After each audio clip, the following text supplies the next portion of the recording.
Berita terakhir masih seputar vaksinasi Tribuners, 15.000 anak usia 6 hingga 11 tahun di Kota Ambon telah disuntik vaksin dosis pertama.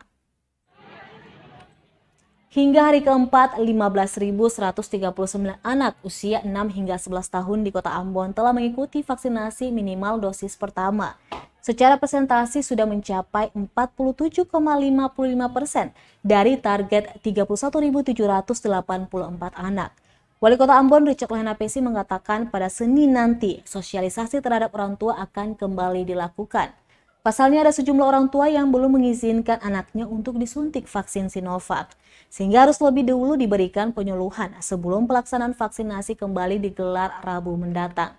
Kader Golkar itu menjelaskan pentingnya vaksinasi bagi anak usia 6 hingga 11 tahun agar terwujudnya pembelajaran tatap muka PTM.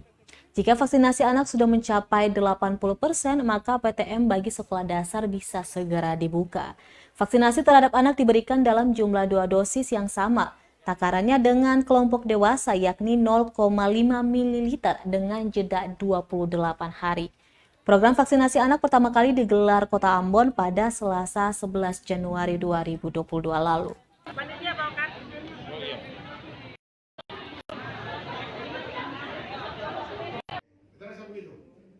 Silakan, Bunda mana? Dari Kata Maluku. Dari Kata Maluku aja, kita Dayak. Oke. Ini soal Kota Ambon itu sudah mencapai hampir 95% untuk yang umum.